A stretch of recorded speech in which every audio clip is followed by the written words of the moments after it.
తినడం వల్ల మీకు అరచేతిలో అరికాలలో సూదులు కూర్చున్నట్టు అనిపిస్తుంది. తర్వాత ఇంకో రకమైన ఊమకాయం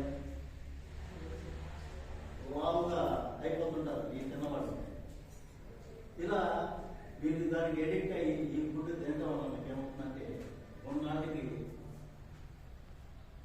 క్యాన్సర్ వస్తుంది. క్యాన్సర్ అంటే తెలుసు కదా, తెలుసా? చాలా మంది తెలియదు. మరి క్యాన్సర్ని బయటికి చెప్పి చనిపోయారు. మరి అతన్ని మనం మంచివాడన్నా చెడ్డవాడాలి? ఒక విధంగా మంచివాడు, కానీ అతను చేసిన తప్పులకి అతను బలైపోయాడు. దాంతోపాటు అతని మూలంలో కూడా శోకాన్ని మిగిలించాడు. కాబట్టి మనం అటువంటి వాటిలోకి వెళ్ళకూడదు. తర్వాత సారాయి మనకి ఇక్కడ అర్థవీడు, తర్వాత లేకపోతే ఇట్లా మన వేసవాళ్ళ ఫారెస్ట్ ఏరియాలో కోనపల్లి ఇటువంటి ప్రదేశంలో అటవీ ప్రాంతాల్లో ఈ సారాయి కాస్తారు. ఈ సారాయి కాసేవాడు ఒక టెక్నికల్ పాయింట్ ద్వారా తయారు చేయలేడు. ఎందుకంటే వాడు ముడి సరుకులు ఏదో తీసుకొచ్చేస్తాడు. త్వరగా అది వాష్ పులియాలంటే ఏం చేస్తాడు, మన యూరియా తెల్లగా ఉంటుంది కదా పొలాల్లో వేస్తుంది, అది వేస్తారు. లేదా మన మాడిపోయిన బ్యాటరీలో లోపల నల్లటి మట్టి ఉంటుంది, ఆ పొడి తీసుకెళ్ళి వేస్తారు. అది తీసుకెళ్ళిపోయి వేయటం వల్ల 3 days అది సారాయి తయారడానికి ఉపయోగంగా తయారవుతుంది. మరి దాంతో తయారు చేయబడిన సారాయి తాగడం వల్ల ఏమవుతుంది, దానివల్ల కూడా చాలా ప్రాణాంతక వ్యవహారం జరుగుతుంది. చనిపోవడం కూడా చనిపోవచ్చు, ఎందుకంటే దాంట్లో కెమికల్స్ ఉన్నాయి కదా, దానివల్ల చనిపోతారు. రెండోది చనిపోలేదు అనుకోండి, ఏంటంటే ఉన్న పాపం మీరు వెళ్ళలేదు. రెండోది ఇది తినడం వల్ల మీకు అరచేతిలో అరికాలలో సూదులు కూర్చున్నట్టు అనిపిస్తుంది. తర్వాత ఇంకో రకమైన ఊమకాయం వాముగా అయిపోతుంటారు ఈ తిన్నవాళ్ళు. ఇలా మీరు దానికి ఎడిక్ట్ అయ్యి ఈ ఫుడ్ తినడం వల్ల మీకు ఏమవుతుందంటే కొన్నాటికి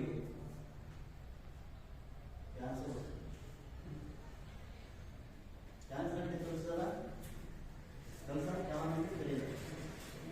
మరి ఖమ్మం సర్కిల్ ఇన్స్పెక్టర్ అయిన బాలకృష్ణ అయిన మేము ఈరోజు ప్రభుత్వ కళాశాలలో విద్యార్థులకు మద్యం, డ్రగ్స్, గుట్కా ఇటువంటి మత్తు పదార్థాలు తీసుకోవడం వల్ల వచ్చే నష్టాలను మనకి విశదీకరించి వాటి జోలికి వెళ్ళకూడదని వాళ్ళ చేత ప్రతిజ్ఞ చేయించడం జరిగింది.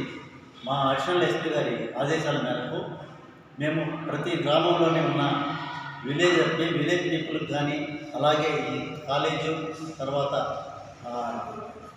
జడ్పీ హై స్కూల్లో కూడా ఇటువంటి అవేర్నెస్ ప్రోగ్రామ్ కండక్ట్ చేసి ప్రజల్లో మత్తు పదార్థాలకు దూరంగా ఉండటానికి మా వంతు సహాయ సహకారాలు అందిస్తాము. అలాగే ప్రజలు కూడా మేము చెప్పిన ఈ విషయాలన్నీ గ్రహించి వాటన్నిటికీ దూరంగా ఉంటారని ఆశిస్తున్నాం. జై హింద్.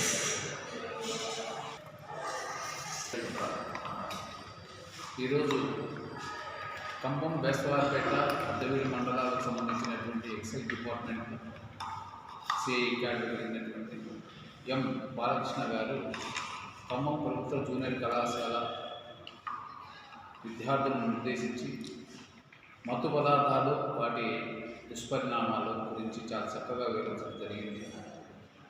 విద్యార్థులకు సంబంధించినటువంటి అన్ని విషయాలు, తినుబండారాలు అయితేనేమి, త్రాగే విషయాలు అయితేనేమి, తర్వాత వాడేటువంటి చిన్న చిన్న మత్తు పదార్థాల విషయాలు అయితేనేమి కూలంకషంగా వివరించడం జరిగింది.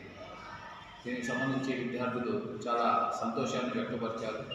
మేము ఈ కార్యక్రమాన్ని ఇక్కడ నిర్వహించి విద్యార్థులకు అవగాహన కలిగించేందుకు కళాశాల తరఫున ధన్యవాదాలు తెలుస్తున్నాం. చేయండి.